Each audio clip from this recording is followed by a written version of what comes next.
lokom tugu diru mawa marong ni netwan no bitika tugu na Black South. Yeah. Program bedroom meaning wadiga na no mwana tika chair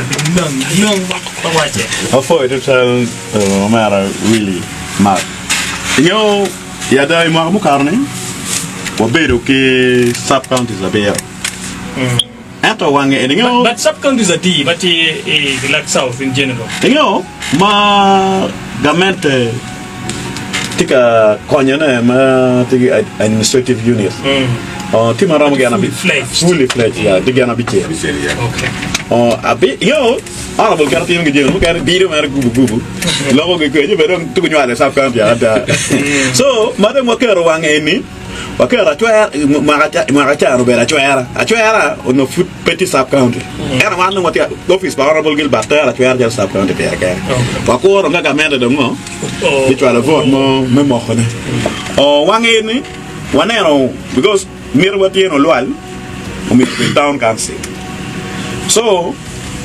watango ni wek bene na mungi yo gelu nying town council o lwal lo chungo pier ka town council so wangen o lwal obien ka piem because ma kamu karni gupenyu matelo town board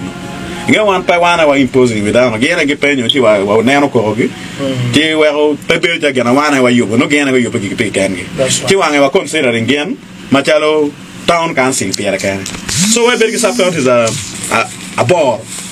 magbe piem wangi ti la mo gi sub county. Okay. So what you leko tabiat manyen ni weekend na bieno ni o mero team captains wa bi chwa ready announcement mano bo karo ke botu kan ku be ready wa lu ngi office la ko planning mo pe mo akani e mo akana o mero ben ma dira reda ma keta foot kitika lokere o we ngi wan o meeting la mo gi sub county gene ko ne ka ko ka mango Giramu tuku ya. Because man po mira wana wa impose vigini. Weki no betama kuma antoti mu kuma. Okay. So wale wi tabiat manyen weekend na bieno ni. What you already announcement if ever kan. Wek no o teka ko ene kama no wa beri una kacha ge chawa ni. Because no wa ene na kishiru spa honorable kera no bengo. Tikere ngeo kere vini para wachine kere. La ka bala lo gi la ka pa gi ngo gi ni. Ti magene. So wa beri no wana no keta tabiat ene ron beri kere. Tu wa minyo ne na. Bengo ke yugo to ene ni. Actually ngeo tu ni. Wa yugo ma til meri puvulu. Okay. Mario mekelu di hermano tikin charo tikin gan unity talent identification ya gekoma da bola na imwa kamo karbi tutiana mara kenu tu mago bera tutiana mago bera tu tutiana mara mader bujoni class madam kambala kwe kwena na bol waje nyin class ke ngani so wa miero ni wa kwan di hermano mangara mate kere penyi obien kamalen kidak bene miero wati mere povulo dimekka to gelo to go bi geratina yo win mabero mono la bonga tema ciao kere kama chatano nyowe wa show an idle mind is a devil's workshop so look at that pachatan ke ajende now juma go ke tuma ke loyo ma be ko komini ki make mo nyo métier ngao o métier ma ke miyo ke joni erni so ata oni we ko non métier wa kuy gerem ma bino ni radio talk show ne do va gera ne do va rio wa ma chere lo ma da kom health o abeton wi wi ko na chao peti ma pe sa ngeo je mo office wa ka wa cha mer chao mala ti bene ba pier ta ka dan mer win lo ka wana lo bol pe kom ngo ma no ara te lo ko ge office cha beton wi health ya da what the ambulances amero fo no ambulances adi ario okay mageti ati o Land Cruiser hard top ingo la kontu man ba bede taw pe type money ga yeah so wa ka ko marne wa temo yo poye because wano yep la bere bolwa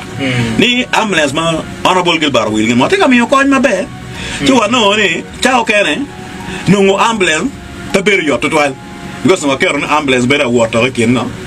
again pain bot drivers beru kere ko kamano gen gibere chok kamano wa ngo et centers kamano gen gibere chok no yeah response waneno there some delay so we're improving amero waji gel wax ma class staff ki ya churi lo ambulance honorable Gilbert wangi ba beri nyimo office ka ini mero ambulance ini go shim bon ngam me office and controlling drivers ketu ka pega o mirno go jere because ka ja o mi na ba driver ini go shim lo driver endung do me program pa de wa driver wa ti bu kuma ba ba na ti te ka mo ngo beru ti ama driver so ngo ti ge ra to go armo ni beru ti ma tera atema ta ma tera da no indi ti wa wa ta mo ni ke ngo office e o miro o controlling so wabi mi office line ambulance line mango ini go chao mo ke ken ti di coordinating wa ko nge oh wa abi mi ma ti ko loka abi mi oh mario o mi fo community melacho paris ngeo keto ka ja bobera wa jene community ge mi ro ya Gimara yu community health center ma mege ti ko le go honorable lieutenant port pe ti ka ti ya yum ta bet mo kar chani ta bet kar chani go bi in office wabiro ke honorable gi community an me magador yu po ya ten wabiro ke go wa jene mar fa ge dum ti ready quality ready so materials mier no gira timo go ma honorable bedo wa ma bore because culture we po mukaro wa no chana mo no kwa en pila mo yubo rieren so anyway ma bore mer chana de ready mo bi so me di ngo ge ma cha mo ke ken mi mo ta ka ti ready o fi we mo ta unfortunately mo ta ka ti relum ngeo ko arta yo chue mata mo driver wa pur ni ala ngoen ila joge ni ma ila kalo ala ko age jemel wala ko age de camper mi witness pur ni ala ngoen so komito na ko man ni ko ndong to man teni no eni di chok material le ko go ka ka chen rak pinyo ko te ka dongo mata ka doni lu man nang lega na tier bodjo tor because tor ka ma no Gilbert age o ya bere pere community betik initiative a chel no ni so alego geni ishawa ni eni obey pain community o chok material o kelgi o go ke ka chel wek dong o yubyo maka wa chwa motaka reo ti ngo ti o yo kamu yo ne community me et go no ni ngo motaka ra mo we cha pa wa be ko ko le konge chak la chu ka kama di ready mer wa cher mo ngo a cher ye ki ami a cher production mana because demand ti mata lo mada kum ngo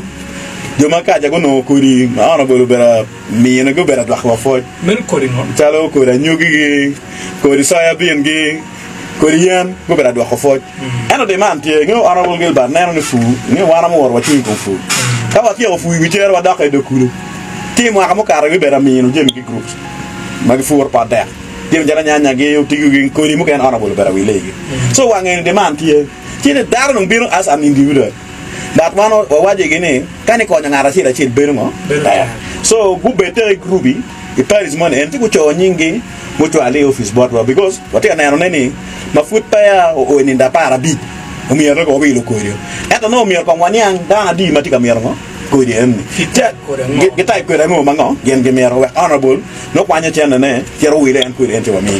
so we ata ni ka ge kan ami ka ri